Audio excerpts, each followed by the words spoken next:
আপনারা কিভাবে একটা অনলাইন পরীক্ষার জন্য অফিস পরীক্ষার জন্য আপনারা কিভাবে আবেদন করবেন এবং আবেদন করার পরে কি কি করতে হবে সমস্ত কিছু এই ভিডিওটিতে আলোচনা করা হবে। চ্যানেলে যদি নতুন হয়ে থাকেন অবশ্যই চ্যানেলটি সাবস্ক্রাইব করে পাশে থাকা বেল আইকনটি অবশ্যই অল করে ভিডিওটি প্রত্যেককে শেয়ার করবেন।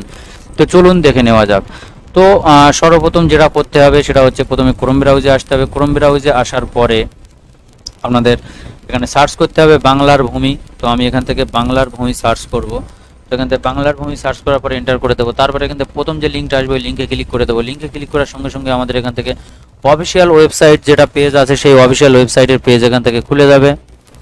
তো আমাদের এখান থেকে অফিসিয়াল ওয়েবসাইটের পেজটা এখান থেকে খুলে গিয়েছে। তারপরে এখান থেকে আমাদের প্রথমে লগ ইন করতে হবে। তো এখান থেকে আমি লগ ইন করে নিচ্ছি, ঠিক আছে। এখান থেকে লগ ইন করার জন্য এখান থেকে আমি সাইন ইন অপশানে ক্লিক করলাম। তারপর এখান থেকে এই যে ক্যাপচার আছে ক্যাপচারটা এখানে ক্যাপচারে ঘরে বসাতে হবে। তারপর এখান থেকে আমাদের ক্যাপচারটা বসানোর পরে এখানে লগ ইনে ক্লিক করতে হবে। তো আপনাদের যাদের আইডি পাসওয়ার্ড এখানে নেই তো তারা নিচে কমেন্ট বক্সে কমেন্ট করবেন। অবশ্যই আমি একটা ভিডিও দেওয়ার চেষ্টা করব যে কিভাবে এর মানে বাংলার ভূমির আইডি পাসওয়ার্ড কিভাবে তৈরি করে। তো সে বিষয়ে নতুন একটা ভিডিও খুব তাড়াতাড়ি আসবে। তো চ্যানেলটা ওই জন্য ফলো রাখবেন নিত্য নতুন ভিডিও পাওয়ার জন্য। তো আমি এখান থেকে লগ ইন করলাম। লগ ইন পেজটা খুব তাড়াতাড়ি এখানে খুলে যাবে। তো লগ ইন পেজটা খুলে গিয়েছে। লগ ইন পেজটা খুলে যাওয়ার পরে যে কাজটি করতে হবে তো এখান থেকে এই যে সিটিজেন সার্ভিস এই সিটিজেন সার্ভিসে ক্লিক করতে হবে। সিটিজেন সার্ভিসে ক্লিক করার পরে এখান থেকে এই যে সার্ভিস ডেলিভারি এখানে ক্লিক করতে হবে। সার্ভিস ডেলিভারিতে ক্লিক করার পরে এখান থেকে ROR রিকোয়েস্ট এখানে ক্লিক করতে হবে। ROR রিকোয়েস্টে ক্লিক করার পরে আমাদের এখান থেকে যে ফর্মটি খুলবে সেই ফর্মটি এখান থেকে ফিল আপ করতে হবে। তো আমাদের এখান থেকে ফর্মটি খুলে গিয়েছে। তো আমরা এখান থেকে ফিল আপ করে নেব এটা। এই ফর্মটি ওপেন হওয়ার পরে এখান থেকে ডিস্ট্রিক্ট সিলেক্ট করতে হবে। কোন ডিস্ট্রিক্ট সিলেক্ট করতে হবে? যে ডিস্ট্রিক্টে জমিটা আপনার আছে সেই ডিস্ট্রিক্টটা এখান থেকে সিলেক্ট করতে হবে। তো এখানে ব্লক ভাঙড়, তো আমি ভাঙড় 1 এখানে সিলেক্ট করলাম। তারপর এখান থেকে মৌজাটা যে মৌজায় আপনার জমিটি আছে সেই মৌজাটা এখান থেকে সিলেক্ট করতে হবে। তো 116 নম্বর মৌজা চন্দনেশ্বর এখান থেকে সিলেক্ট করলাম। তারপরে ওই মৌজায় যে জমিটা আছে সেই জমির যে খতিয়ান নাম্বার আছে সেই খতিয়ান নাম্বারটা এখান থেকে সিলেক্ট করতে হবে বা এখান থেকে বসিয়ে দিতে হবে। তো আমি এখান থেকে সেই জমির যে খতিয়ান নাম্বার আছে সেই খতিয়ান নাম্বারটা এখান থেকে বসিয়ে দিলাম। তারপরে এখান থেকে ফার্স্ট নেম এখানে ফার্স্ট নেম বসাতে হবে, অর্থাৎ যার নামে জমিটি আছে তার নাম বসাতে হবে, তার লাস্ট নাম বসাতে হবে, তার বাবার নাম বসাতে হবে, তার ঠিকানা বসাতে হবে। কিন্তু এখানে আরেকটা কাজ আছে যে এই জায়গাগুলো কেবলমাত্র এরকম কোনো একটা মানে অক্ষর লিখে দিলেও চলবে, এরকম কোনো একটা অক্ষর লিখে দিলেও চলবে, এরকমভাবে লিখে দিলেও চলবে। কিন্তু খতিয়ান নাম্বারটা এবং যে ডিস্ট্রিক্ট ব্লক এবং মৌজা আর খতিয়ান নাম্বার এই চারটে কিন্তু সঠিক যে জমির মানে পর্চায় বা তথ্যই আছে পুরনো দলিলে বা তথ্যই আছে সেটা কিন্তু এখানে সঠিকভাবে বসাতে হবে। আর এখানে যে নামগুলো আছে ঠিকানাগুলো আছে কোনো রকমভাবে যে কোনো একটা অক্ষর এখানে বসিয়ে দিলেই কোনো ব্যাপার না, কিন্তু আমি এখানে সঠিকভাবেই বসিয়ে দেবো।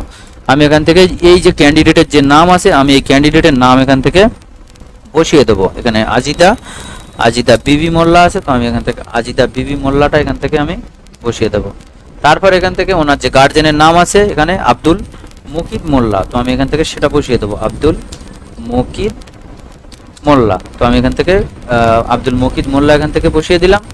বসানোর পরে এখান থেকে এই যে অ্যাড্রেস আছে এই অ্যাড্রেসের জায়গা আমি নিজ লিখে দেবো, NI যে নিজ লিখে দেবো। তারপরে এখান থেকে স্টার মার্ক নেই, এখানে কিছু করার দরকার নেই।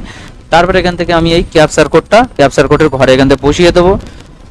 তারপরে এখানে বসিয়ে দেবো। তারপরে এখান থেকে এই যে ক্যালকুলেট ফি এখান থেকে এই ক্যালকুলেট ফিতে ক্লিক করবো। ক্যালকুলেট ফিতে ক্লিক করার সঙ্গে সঙ্গে আমাদের এখান থেকে এই পর্চার জন্য এই পর্চায় অ্যাপ্লাই করার জন্য কত টাকা কাটবে সেটা এখান থেকে আমাদের দেখিয়ে দেবে। তো আমরা এখান থেকে সেটা আমি এখান থেকে টিক মেরে দেবো। দেওয়ার পরে এখান থেকে আমরা কন্টিনিউ করব। তো কন্টিনিউ করার আগে আপনারা ভালোভাবে আরেকবার দেখে নেবেন যে ডিস্ট্রিক্টটা সিলেক্ট করেছেন যেটা সেটা, তারপরে এখান থেকে ব্লকটা, তারপরে এখান থেকে মৌজাটা, তারপরে এখান থেকে আপনার যে খতিয়ানটা দিয়েছেন সেই খতিয়ানটা কি আছে সেটা আপনারা এখান থেকে সঠিকভাবে দেখে নেবেন, না তা না হলে বেকার হয়ে যাবে। তারপরে এখানে কন্টিনিউতে ক্লিক করে দেবেন। কন্টিনিউতে ক্লিক করার সঙ্গে সঙ্গে এখান থেকে এমন একটা অপশন চলে আসবে। তারপরে এখান থেকে এটা কেটে দেবেন। দেওয়ার পরে এখান থেকে ফের কন্টিনিউ করবেন। তারপরে এমন একটা পেজ আপনাদের সামনে চলে আসবে। তারপরে এখান দেখুন যে 5 মিনিট এখান থেকে টাইম দিয়েছে, তার মধ্যে এখানে কাজ সারতে হবে, ঠিক আছে। তারপরে এখান থেকে এই চেকবক্সে ক্লিক করে দেবেন। দেওয়ার পরে এখান থেকে নেক্সট অপশনে ক্লিক করে দেবেন। দেওয়ার পরে এখান থেকে যে পেমেন্ট মোড এখান থেকে এসবিআই করে নেবেন। তারপর এখান থেকে পেমেন্ট থ্রু, এখান থেকে আমরা এখান থেকে পেমেন্ট গেটওয়ে ব্যাংক এখান থেকে ক্লিক করে দেবো। তারপর নেক্সটে ক্লিক করে দেবো। নেক্সটে ক্লিক করার সঙ্গে সঙ্গে নতুন আমাদের এখানে একটা পেজ আসবে। আসার পরে এখান থেকে আমরা এই যে পে নাও এ ক্লিক করব। পে নাও ক্লিক করার সঙ্গে সঙ্গে এখান থেকে পেমেন্ট মেথড যে থাকে সেগুলো অনেকগুলো এখান থেকে আসবে। তাও আমরা এখান থেকে ইউপিআই করব। ইউপিআই ক্লিক করে দিলাম। তারপরে এখান থেকে ইউপিআই কিউআর, আমরা কিউআর কোড থেকে এখান থেকে পেমেন্ট করবো। তা কিউআর কোড এখান থেকে আমরা ক্লিক করে দিলাম। দেওয়ার পরে আমরা এখান থেকে কিউআর কোডটা এখান থেকে স্ক্যান করব। কিউআর কোড স্ক্যান করে এখান থেকে আমরা যে 40 টাকা আছে, অর্থাৎ 3টে পেজ আছে, 3টে পেজের জন্য এখানে 40 টাকা, তো আমরা এখান থেকে 40 টাকা এখান থেকে পেমেন্ট করে দেবো। তো এখান থেকে আমরা ফোনপের মাধ্যমে এখান থেকে আমরা পেমেন্ট করছি। তো সঙ্গে সঙ্গে এখান থেকে আমরা এই পেমেন্ট করে দিলাম। পেমেন্ট করে দেওয়ার সঙ্গে সঙ্গে এখান থেকে একটু ওয়েট করবেন, এখান থেকে রিফ্রেশ করবেন না বা এখান থেকে কোনো কিছু অন্য কোনো অপশানে যাবেন না, এটা একটু ধরে থাকবেন। এখান থেকে দেখুন এখানে রিলোড হচ্ছে, ঠিক আছে। পেমেন্ট করে দেওয়ার সঙ্গে সঙ্গে এখান থেকে নতুন একটা পেজ চলে আসলো। তারপরে এখান থেকে যে ডাউনলোড চালান আছে, ডাউনলোড চালানে ক্লিক করতে হবে। তারপর এখান থেকে আমাদের এই যে চালানটা, অর্থাৎ অ্যাপ্লাই করার যে ফর্মটা, সেই ফর্মটা এখান থেকে আমাদের চলে আসলো, রিসিভ কপিটা এখান থেকে চলে আসলো। তারপরে এখান দেখুন আমাদের এই যে 40 টাকা এখান থেকে কেটে নিয়েছে, ঠিক আছে। আমাদের এটা 40 টাকা কেটে নিয়েছে।